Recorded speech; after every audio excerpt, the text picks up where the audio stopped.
Tahun demi tahun, pengembaraan yang dilalui pasti meninggalkan memori yang cukup bererti. Alami kemasyhuran tamadun Islam, ikuti jejak langkah para nabi dan rasul yang menyimpan 1001 kisah bersejarah. Ramadan ini, Baraka membawakan Jejak Rasul. Jumaat hingga Ahad 6.30 petang, hanya di TV3.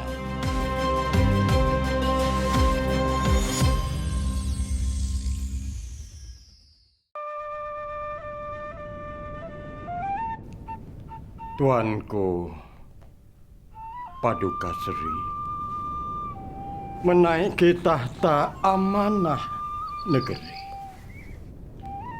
Ikrar berdiri di dustur ilahi, wa'ad diberi, setia dipatri. Tuanku, Raja Jauhari tidak mudah termakan puji, mesti pahit. Nasihat diberi, segala muskil kusyuk didengari.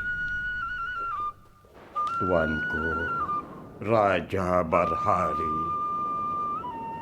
bersemayamlah di naungan ilahi.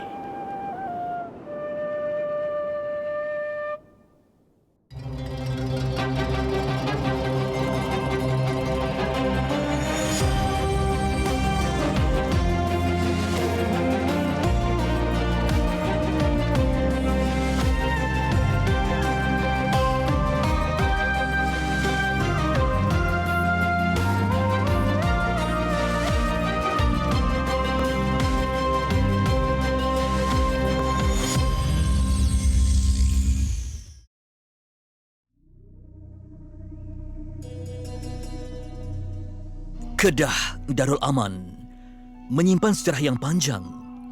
Ia bermula dengan Lembah Bujang.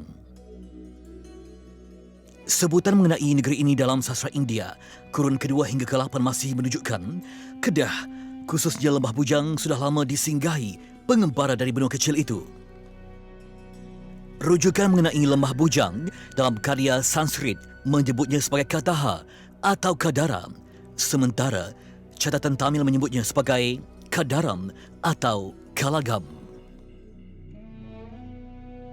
Penemuan candi-candi di Lembah Bujang menunjukkan pelaku perubahan dalam kepercayaan masyarakat Kedah sehinggalah agama Islam diterima raja dan rakyatnya. Sebelum kedatangan Islam, masyarakat memuja objek cakrawala atau terkait dengan kepercayaan mistikal. Antara lain, mereka menyembah dewa-dewi. Maka dibina tempat seperti ini, yakni candi, sebagai tempat dewa-dewi tinggal di puncak gunung. Terletak di atas Bukit Batu Pahat Merbuk, kira-kira 23 km dari Sungai Petani, Muzium Arkeologi ini menyimpan bukti bahawa Lembah Bujang pernah muncul sebagai pusat perdagangan antarabangsa utama di Asia Tenggara dalam tempoh masa yang sangat lama. Kajian pakar mengesahkan tamadun awal Lembah Bujang bermula seawal kurun ke-8 sebelum Masihi lagi. Ia mencapai kemuncak kegemilangannya sekitar kurun ke-7 hingga ke-14 Masihi. Penemuan sejumlah tinggalan arkeologi berupa artifak dan monumen di beberapa tapak juga membuktikan keistimewaan dan kepentingan Kedah dalam melengkapkan lembaran sejarah tanah air.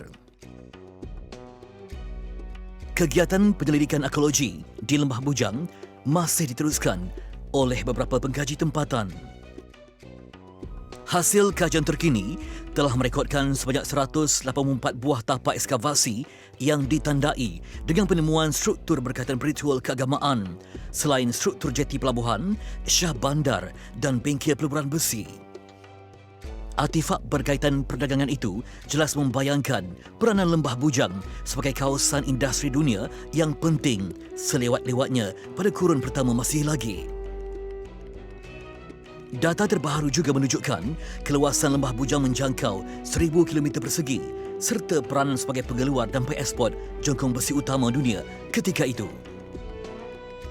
Koleksi arkeologi seperti seramik, manik-manik kaca serta rempah ratus ialah bahan dagangan yang menunjukkan kehadiran pedagang Arab, Cina, India dan Kepulauan Melayu di Lembah Bujang. Kebanyakan candi-candi di sini dipindahkan daripada lokasi asalnya, membentuk landscape unik yang dilatari hutan hujan tropika. Penemuan candi-candi di Lembah Bujang membayangkan pengaruh agama Hindu dan Buddha yang dibawa oleh pedagang India maupun pengaruh keagamaan yang diamalkan kerajaan Sriwijaya di wilayah ini. Pada masa dahulunya, mereka ini mengamalkan animisme. Maksud animisme ni akan kepercayaan karu, kepercayaan yang berdasarkan nenek moyang. Jadi ia lebih kepada apa yang diikuti oleh nenek moyang mereka akan turut sama diikuti oleh mereka. Dan kebiasaan mereka ni bersifat secara, kalau dulu secara nomad ataupun secara berpindah randah. Mereka pergi kepada tempat yang ada kawasan subur dan mereka mengerjakan pertanian dan sebagainya. So bila kawasan tu tandus, mereka akan berpindah ke kawasan yang lain. So kat sini kita nampak beberapa penempatan ataupun mereka yang berpenghuni di sini berselerakan dan juga tidak di satu-satu tempat. Mungkin ada yang di Pekalang Bujan, ada yang di Sungai Mah dan di sekitar Sungai Batu dan sebagainya. Artifak yang ditemui turut menunjukkan kehadiran orang Arab dan Parsi di Lembah Bujang. Batu bersurat Ibn Sidan ini ditemui di Kampung Tupah Merbuk Kedah sekitar tahun 1894. Di atas permukaan batu granit ini terpahat perkataan Ibn Sidan serta tahun 213 Hijrah. Kita dapat buktikan di sini bahawa dengan adanya penemuan batu yang tertulis di atas adalah 213 Hijrah bersamaan 828 Masih. Jadi ini membuktikan kepada kita bahawa telah pun ada para pedagang dan juga mereka yang menguasai perdagangan dan sampai di benua Asia ini, terutama sekali di tanah Melayu. Seperti Sungai Merbuk, Sungai Kuala Munda juga tidak kurang pentingnya dalam sejarah silam Kedah Tua. Sungai Muda mengalir sejauh 180 km dari Empangan Muda sebelum berakhir di muara ini. Ia sungai terpanjang di Kedah. Dahulunya, muara sungai ini lebar dan dalam, membolehkan kapal-kapal dagang singgah dan berlabuh di pelabuhannya sebelum meneruskan perjalanan mereka. Saya sekarang berada di Sungai Merbuk ataupun muara Sungai Merbuk secara spesifiknya, yang mana ini menjadi tempat penting laluan pedagang kapal yang datang sejauh dari Laut Andaman dan Selat Melaka, yang mana mereka ini membawa hasil dagang menuju ke pelabuhan-pelabuhan ataupun pekalan-pekalan yang terdapat di sepanjang Sungai Merbuk, dan mereka menjadikan Gunung Jerai yang terdapat di belakang saya ini sebagai sumber rujukan dan paduan untuk sampai ke destinasi. Kedudukan yang strategik di pintu masuk Selat Melaka membawa kemakmuran di Lembah Bujang, menyaksikan peradaban alam Melayu terbina bersama dominasi empayar maritim semasa yang menguasai perdagangan Timur Barat.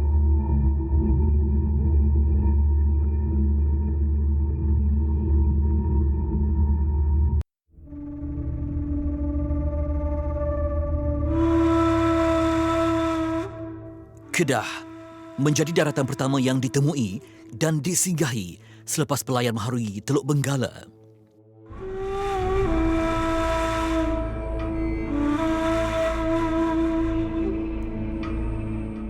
Puncak Gunung Jerai yang kelihatan dengan jelas dari laut menjadi pedoman bagi pengembara dan pedagang yang singgah ke Kuala Sungai Merbuk atau Kuala Sungai Muda, yang pada zaman silam muaranya lebih besar dan dalam sesuai untuk kapal berlabuh. Muara Sungai Merbuk menjadi laluan masuk dari Selat Melaka dan Laut Andaman, menyaksikan Lembah Bujang telah membangun sebagai kawasan yang ramai penduduknya. Berada di laluan Merbuk Semeling, tapak arkeologi Sungai Batu di bawah Pusat Penyelidikan Arkeologi Global Universiti Sains Malaysia setelah ditemui pada tahun 2007. Aktiviti ekskavasi bermula pada tahun 2009 dan masih berlaku sehingga ke hari ini. Tamadun awal dunia telah mengenali Kedah Tua sebagai negeri pengeksport jongkong besi. Nama panggilan Kedah Tua yang diberi amat berkait rapat dengan identiti Kedah Tua pada ketika itu yang membawa maksud besi atau pelabuhan sumber besi dunia. Ia dikukuhkan dengan catatan dari kurun ke-9 dan ke-10 oleh Al-Kindi dan Al-Biruni. Mereka menilai kualiti besi yang dihasilkan oleh Kalah atau Kedah Tua sebagai antara yang terbaik di dunia selain besi keluaran Yaman dan Hindi. Negara luar sebenarnya memanggil Kedah Tua dengan maksud pelabuhan besi. Contoh Kataha, bahasa serantau untuk Asia Tenggara, sejak abad pertama masih memanggil kita Kedah Tua Kataha. Kataha maksudnya mangkuk besi.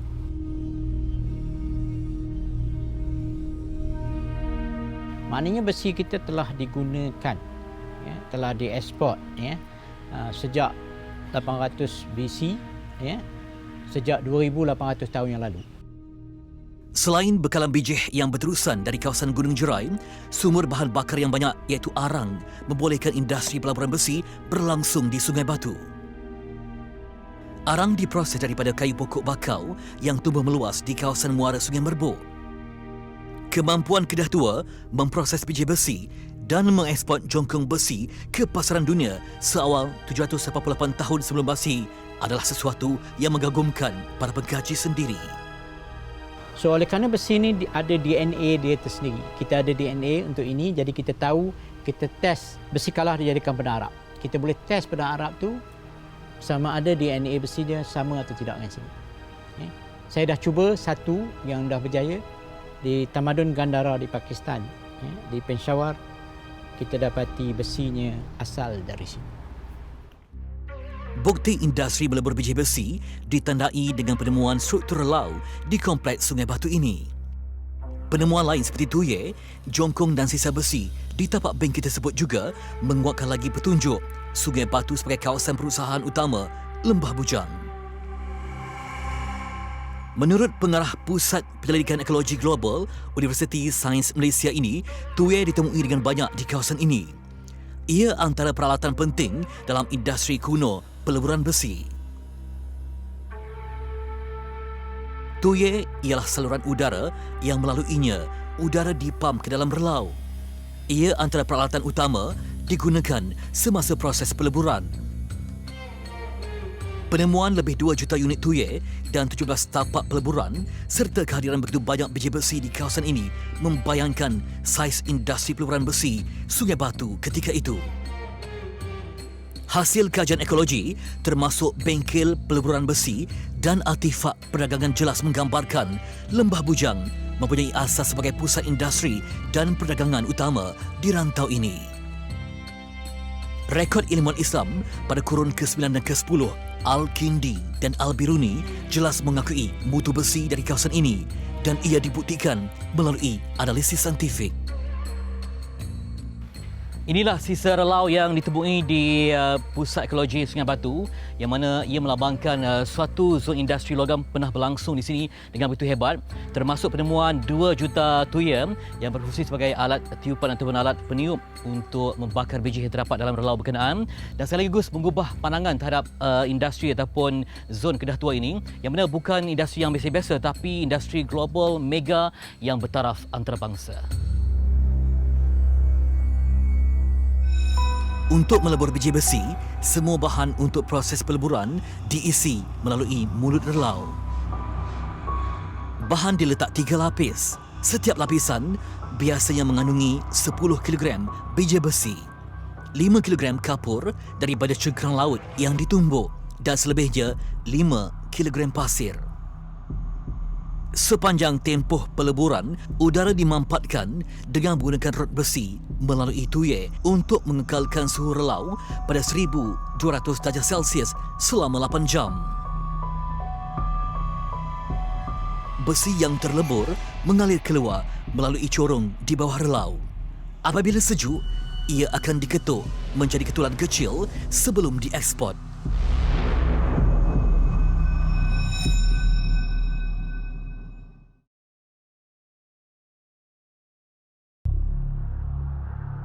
Kompleks Sungai Batu telah diiktiraf sebagai tamadun terawal di Asia Tenggara.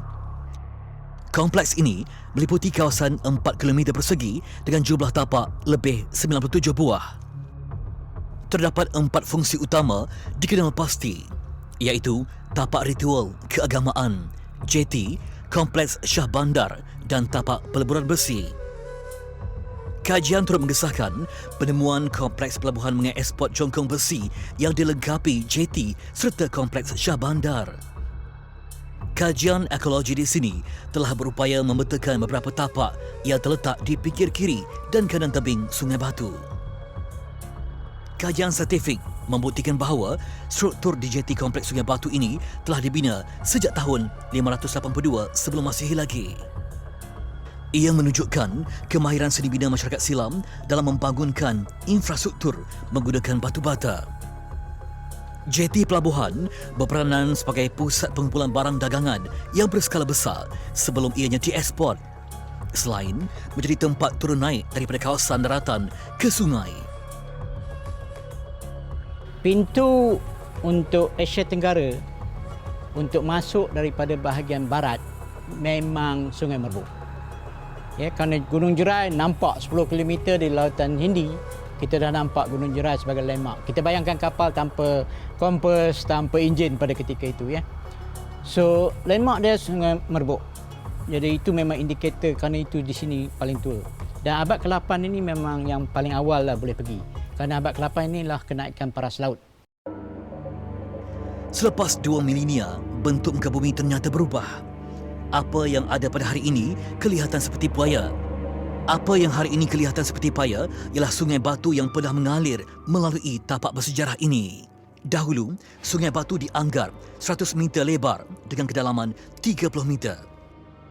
Gambaran kawasan ini yang pernah menjadi sebuah pelabuhan terbukti dengan penemuan 12 buah jeti serta 5 buah kapal purba yang masih lagi di bawah tanah. Atas faktor semula jadi, kawasan Sungai Batu semakin menjauhi laut dan akhirnya Sungai Batu semakin mengecil dan cetek sehinggakan kapal-kapal tidak dapat masuk dan berlabuh. Ia antara sebab utama pelabuhan Sungai Batu ditinggalkan. Okey, di belakang ni sepai daripada Sungai Batu tetapi telah pun terkambus. Tapi yang pentingnya di sini pernah ditemui layar kapal, Prof, ya? Jadi mungkin dapat Prof ceritakan bagaimana detik penemuan. Okey, seluruh kawasan hujung Sungai Batu ini adalah tasik dan kita dah buat scan menggunakan peralatan geofizik dan kita jumpa sekurang-kurangnya ada bukti 5 kapal. Dan 2010 saya ambil kesempatan untuk lihat betul atau tidak anomali berkenaan. Ya. So hasil aktiviti kita sedut lumpur bawa keluar apa semua, kita jumpa tiang layar lebih kurang 12 kaki panjang, ya, daripada pokok bakau dan paku-paku kapal 6 inci lebih kurang setiap satu. Dan jika penggalian ini berterusan, ia mampu untuk temui lebih banyak lagi tinggalan-tinggalan yang melambangkan kehebatan tamadun pada waktu itu. Susulan itu, aktiviti industri dan perniagaan beralih ke kawasan lain yang lebih hampir dengan laut seperti Pengkalan Bujang dan Sungai Mas. Antara ekskavasi terpenting di kompleks Sungai Batu ialah tapak ritual ini. Struktur asas yang berbentuk bulatan disahkan dibina pada tahun 110 Masihi. Ia berfungsi sebagai tempat penyembahan. Kedudukannya menghadap Gunung Jerai di sebelah utara. Menurut Profesor Datuk Dr. Muhtar Saidin, struktur 4 segi sama dan bulatan kecil ditambah pada binaan asal pada lewat abad ke-7 Masihi sebagai stupa Buddha. Pusat industri peleburan besi Sungai Batu ini dan Lembah Bujang mulai kurun ke-7 itu berada di bawah pengaruh Empire Sriwijaya yang mengamalkan ajaran Buddha.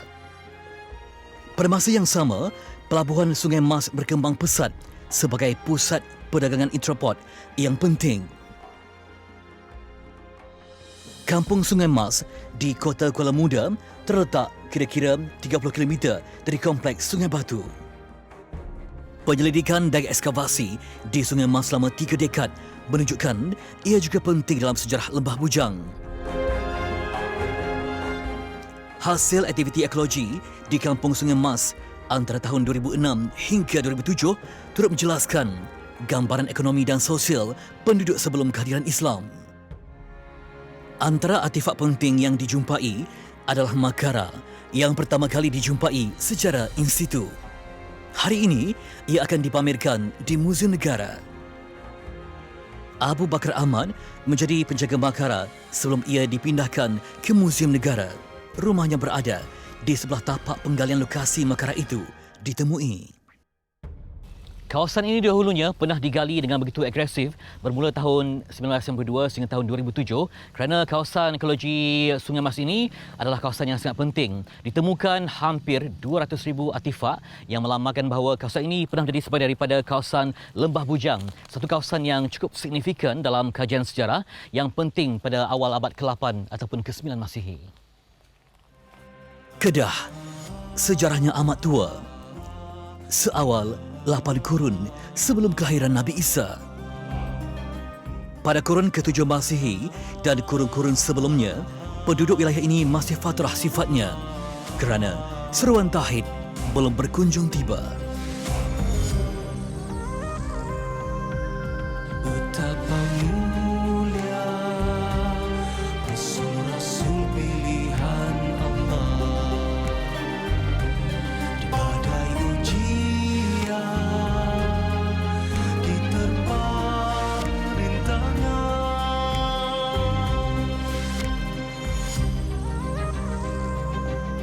Jejak Rasul walau jauh, jalannya membawa ke syurga. Jejak Rasul